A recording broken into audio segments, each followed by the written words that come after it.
Salut à tous! Aujourd'hui, je vais vous parler de 7 plugins que j'utilise sous Figma. Tout d'abord, je suis Jess, web designer et développeuse front-end. J'ai créé cette chaîne pour partager mon expérience avec toi et aussi pour que l'on puisse échanger. Si vous avez des questions, n'hésitez pas à me mettre un commentaire. Si ce n'est pas déjà fait, abonne-toi et surtout, pour avoir les notifications, actionne la petite cloche. Et enfin, encore un petit j'aime. En avant pour la présentation.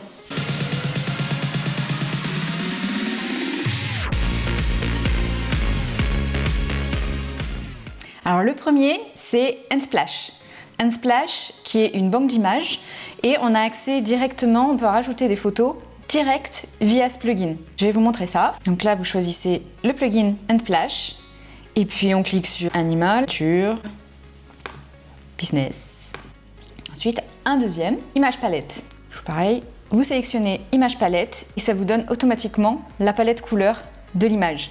Ça peut être vraiment très intéressant si on part d'une image pour un site, on va pouvoir avoir notre petite palette couleur déjà directe grâce à cet outil.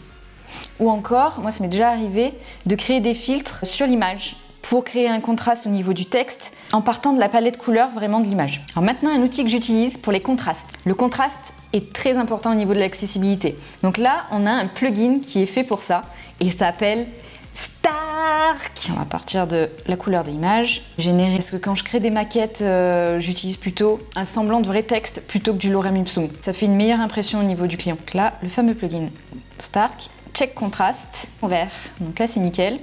Montrer un cas au niveau du contraste, ça devrait être tout rouge. Tout rouge. En 4, j'utilise Autoflow. Sélectionnez, par exemple, j'ai créé un iPhone. On ouvre d'abord le plugin, on sélectionne les deux frames. Et hop, on a notre trait qui se fait. On va le faire sur plusieurs. Un autre.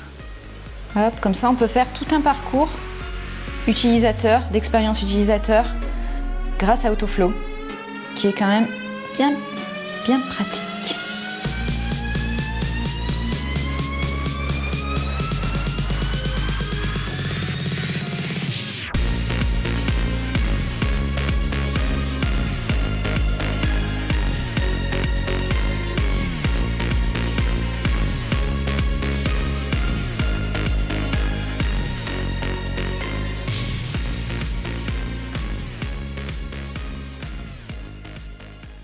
En 5e, j'utilise le plugin Avatar.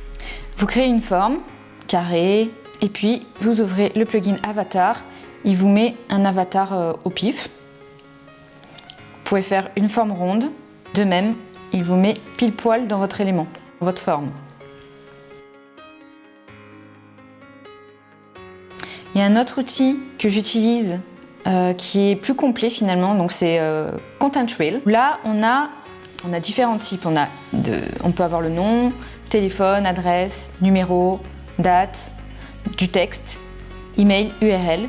Mais aussi, on a des avatars et des icônes directement avec ce plugin. Sinon, vous avez aussi, en termes de plugin, Iconify, qui permet d'avoir plusieurs styles un peu plus de styles d'icônes. Et enfin, un que j'utilise beaucoup, c'est Split Shape. Ce qui est intéressant, c'est quand on doit faire, par exemple, des blocs en 1/3 ou 2/3 ou un quart, demi, etc. Donc là, on fait notre forme rectangulaire. Par exemple, on fait du 900 pixels par 200. On va faire en 3 colonnes.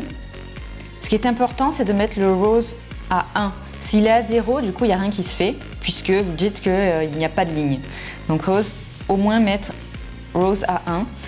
Là, on va mettre des gouttières à 40. Et voilà. Ou encore, là, un autre exemple en mode 1/4. Ou encore, 1/2. Voilà pour aujourd'hui. J'espère que ça t'a plu. Si tu as des questions, n'hésite pas à me les poser en commentaire. En tout cas, merci de me suivre et à bientôt. Ciao!